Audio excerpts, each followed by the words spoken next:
Ok, é hora de fazer uma pergunta importante. O quadrinho mais importante desse século é Absolute Batman? Por anos a Marvel superou as vendas da DC, nos quadrinhos que eu digo, mesmo em suas piores fases, mas só que no último ano o jogo virou. Com a chegada do universo Absolute, a reinvenção do universo DC foi um passo dado. Em um top de 50 dos gibis mais vendidos do ano, apenas 8 são da Marvel, e a maioria avassaladora dos gibis da DC Comics são do Batman. Mas o que torna esse universo tão interessante? Eu sou o Neil e nesse vídeo vamos conversar sobre o gibi mais importante do universo Absolute, Batman. A mente por trás desse quadrinho é Scott Snyder. Não confundir com Zack Snyder, que fez aqueles filmes da DC. Esse nome é conhecido pelos leitores de HQs, porque ele já escreveu histórias do Batman antes, como um excelente espelho sombrio e também pela popular fase dele no reboot da DC dos Novos 52. Porém, ele já expressou diversas vezes que aquele período não foi satisfatório pelas interferências editoriais e mesmo assim, Snyder foi o responsável por alguns dos elementos mais marcantes e importantes da mitologia do Batman na década passada. Afinal, ele é o cara que criou a Corte das Corujas e também o Batman que ri. Então, o que ele faria com total liberdade? Tivemos a resposta com Batman Absolute, uma reinvenção completa do personagem. Mas, como dizia a propaganda do personagem, sem mansão, sem dinheiro, sem mordomo, o que resta é apenas o Cavaleiro das Trevas no seu estado mais puro. E isso não poderia estar mais certo. Um personagem tão distinto do original em suas origens, sendo, na verdade, uma grande homenagem a tudo o que o Homem-Morcego representa. Bruce Wayne aqui não é um bilionário, ele é filho de um professor, que ao mostrar seu projeto de ciências, é premiado com uma viagem para o zoológico com a sua turma. E assim começava sua tragédia, pois ali, um tiroteio em massa, desses tão típicos nos Estados Unidos, ocorreria. E isso geraria o nascimento do Batman, sendo salvo com seus colegas por seu pai, trancando o jovem em um viveiro de morcegos. O trauma cresce em Bruce, assim como seu desejo por vingança. E acompanhamos essa vingança contra o crime de Gotham pelos olhos de Alfred, um agente secreto investigando um misterioso bilionário. Em sua investigação, porém, ele se depara com esse vigilante misterioso e brutal, que não tem pena dos seus inimigos e brutaliza esses adversários com bombas e machado. Afinal, toda a roupa dele é uma arma. Do símbolo em seu peito, às orelhas que ele usa como faca. É um gibi que faz aquele meme ser real. O Batman não mata. E o pior de tudo isso é que ele não é a coisa mais assustadora em Gotham City. Naquele momento, uma onda de crimes violentos aumenta na cidade com a gangue dos animais, com suas máscaras negras cometendo inúmeras atrocidades, enquanto são recompensados por seu líder, o criminoso Máscara Negra, que paga pelas violências que eles cometem. Quando seus planos de violência irracional são frustrados pelo vigilante misterioso, ele faz uma oferta financeira para o próprio Batman, para que ele deixe a cidade. E o Batman não tinha o que recusar, certo? Afinal, ele não era rico. Então assim ele aceita o dinheiro, apenas para queimar e fazer o seu símbolo iluminar os céus de Gotham. Ele não precisa de dinheiro, ele é o Batman. Enquanto todas as pessoas da cidade passam a lidar com uma espécie de uma noite de crime pela cidade de Gotham, em especial o prefeito Gordon e a mãe do Bruce Wayne, a Martha, que passam a ser alvos desses criminosos, o Batman tem que enfrentar o líder da organização, o Máscara Negra, protagonizando algumas das cenas mais épicas do quadrinho. Se tem uma criança criminosa no caminho, ele chuta pra longe. Se o Máscara Negra imobilizou o Batman, a cegueira é garantida por meio das orelhas dele, que são facas, em a versão mais brutal do personagem. Mas sem ser um vilão, pelo contrário, ele carrega a revolta e o espírito de mudança em um mundo depravado. As imagens chocantes de violência certamente atraem alguns leitores, mas quando você finalmente lê, vê que não é só violência gratuita. Tudo ajuda na construção da depravação total daquele mundo. O Máscara Negra é apenas uma das representações desse mundo depravado, pois vocês se lembram do bilionário que o Alfred estava investigando? Não é o Bruce Wayne, afinal ele não é bilionário nesse universo. Aqui trata-se da versão absolute desse Coringa, um homem rico que conduz experimentos misteriosos bizarros e está sempre rodeado de crianças. soa até como um paralelo bizarro ao mundo que a gente vive, com revelações macabras sobre os poderosos, dignas das teorias da conspiração.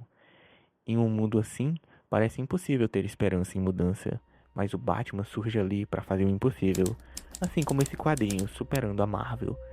Em uma era em que os super-heróis vêm cada vez mais perdendo a força, deixando de ser a moda do momento e sendo substituídos por mangás shounen, a Marvel, que sempre dominou o mercado, vem caindo. Porém, a DC Comics vem se reinventando e o Batman Absolute vem como sua principal aposta. Existem muitos pontos de acerto editorial moderno da DC que merecem vídeos próprios, mas o Batman Absoluto merece um destaque especial pelo sucesso que ele vem fazendo. Não é só a história escrita que faz ela atingir um novo público, mas a história contada por meio da narrativa visual. E não é de se estranhar que o desenhista Nick Dragotta esteja atingindo o público dos leitores de mangá, pois seu estilo é recheado de ação e linhas de movimento, remetendo diretamente aos mangás. As artes do Batman lutando usando sua capa, as cenas absurdas, os vilões gigantescos, tudo isso são coisas que viralizam. Mas um outro ponto que vale destacar é a própria construção de quadros. Eu fico impressionado, pois elas parecem estruturadas como um mangá, que usam técnicas de agrupamento de quadros como Sandangumi e Yondangumi para fluidez narrativa. São termos japoneses que servem para explicar que estão dividindo a página em 3 ou 4 grandes quadros, para facilitar o fluxo da narrativa. Algo que pode ser verificado em muitas páginas de ação de Absolute Batman. E falando nisso, temos que destacar uma das mais icônicas histórias desse novo Batman, sua edição anual. Diferente dos mangás que são publicados semanalmente, os gibis americanos apresentam um ritmo mensal pelo processo criativo em envolver uma linha de produção mais complexa. Então, normalmente em um ano, teriam 12 edições de um determinado gibi. Só que existe algo chamado anual. Normalmente é uma edição que quebra o ritmo da narrativa para apresentar uma história fechada ou um compilado de histórias.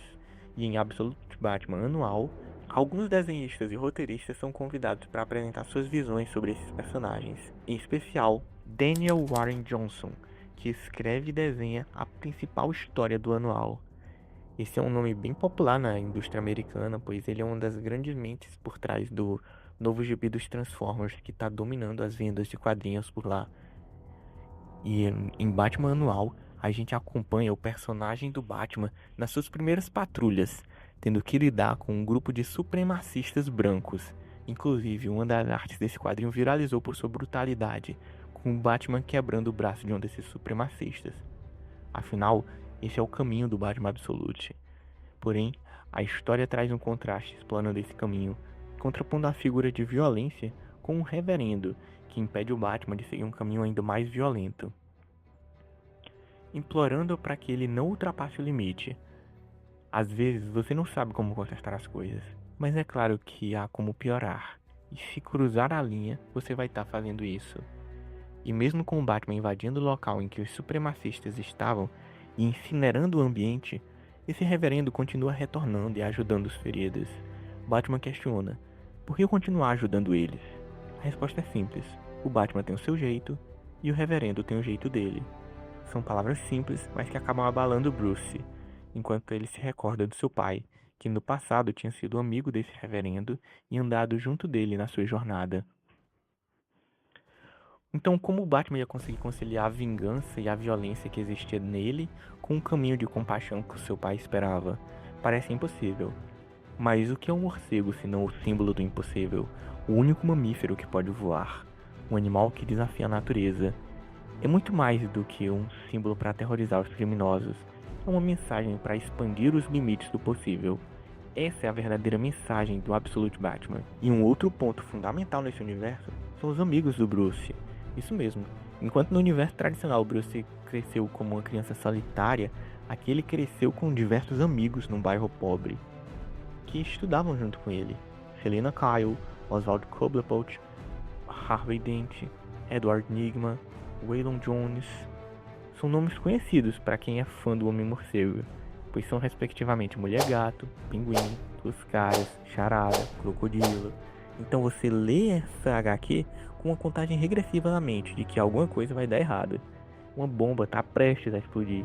E surpresa, o primeiro deles que acaba caindo é o Waylon Jones, o crocodilo, que é sequestrado e levado para o Arkham, ou Arkham, um local onde são realizados experimentos bizarros e financiados pelo próprio Coringa.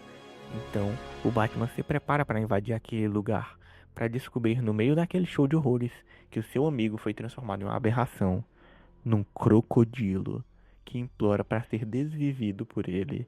E isso tá longe de ser a pior parte, pois o próprio Coringa tá interessado no Batman em torná-lo uma aberração ali no Arkham. Assim, ele contrata Bane, uma enorme massa de músculos para capturar o morcego.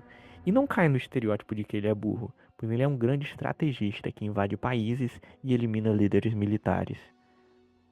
Um personagem ainda mais brutal e trágico que a figura do Bruce Wayne, pois esse cara cresceu na prisão se alimentando de ratos e sendo filho de um revolucionário, mas seguiu o caminho oposto.